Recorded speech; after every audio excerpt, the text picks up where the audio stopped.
मंगलवार रात करीब 10 बजे अचानक शहर की बिजली गुल हो गई। लगातार कई घंटों तक अंधेरे में रहने से नाराज लोग बिजली विभाग के दफ्तर पहुंचकर जमकर हंगामा किया। इस दौरान लोगों ने विभाग में टोल फ्री के नंबर शिकायत दर्ज कराने की कोशिश की, लेकिन फोन उठाने वाला कोई नहीं था। जब लोग बिजली दफ्तर पहुंचे तो वहां मौजूद कर्मचारी से पूछा गया कि कॉल क्यों नहीं उठाया जा रहा है, जिस पर उसने कहा मेरा ड्यूटी टाइम खत्म हो गया है। घटना का वीडियो अब सोशल मीडिया में वायरल हो रहा है। एक वीडियो में टोल फ्री नंबर पर कोई रिस्पांस नहीं मिल रहा, जबकि दूसरे में कर्मचारी स्पष्ट कहता है कि वह अब ड्यूटी पर नहीं है। शहर के निवासी अनीस खान ने कहा कि अक्सर बिजली गुल होने पर कॉल उठाना बंद कर देते हैं, जिससे लोगों की परेशानी बढ़ जाती है। इस मामले में junior engineer GE Neetu Nagvanshi ने कहा कि तेज आंधी और तूफान के कारण बिजली व्यवस्था प्रभावित हुई थी। जब सुधार कार्य चल रहा था तब बड़ी संख्या में लोग दफ्तर में पहुंच गए, जिससे ड्यूटी पर तैनात कर्मचारी घबरा गया। वहीं असिस्टेंट इंजीनियर एचके यादव ने बताया कि कॉल रिसीव करने वाले कर्मचारी की तबीयत ठीक नहीं थी, लेकिन फिर भी वह ड्यूटी पर था। कुछ समय बाद अन्य कर्मचारी भी मौके पर पहुंचे और बिजली बहाली की जानकारी देकर लोगों को समझाया। नाम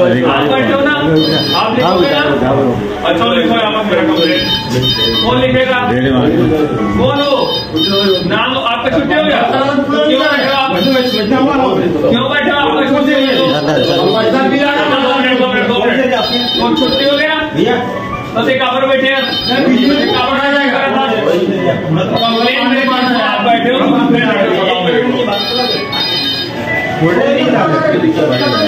मैडम के नंबर है, देख तो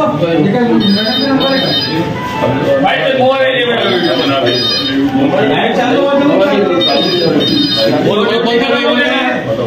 बैठे हैं तो भाई जो है वो कंप्लेन लेटर बोला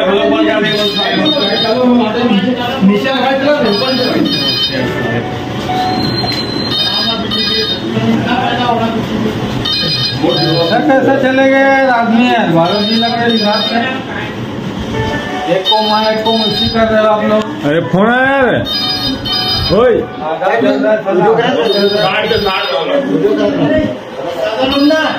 जेकर ड्यूटी कहाँ लगे ऊपर लगा, फोन कहाँ आगे चला, ये पूरा कंप्लेन है आपके ना, ये तो आपके कंप्लेन है, ये ड्यूटी देते हुए लगा कहाँ है। यहाँ इतने जिम्मेदार लोग खड़े हैं, कॉल उठाने वाला एक आदमी नहीं है। कंप्लेन करने सारे समाज, सारे व्यक्ति और सारे जिम्मेदार लोग आए, और यहाँ बिजली ऑफिस बालोद में एक आदमी कॉल रिसीव करने वाले, ये बज रहा है सब साइलेंट, दोनों कॉल चालू है। देखो ये बिजली ऑफिस की घड़ी है, 10:30 बज रहे। जिला कलेक्टर महोदय जी, इस पे ध्यान दिया जाएगा।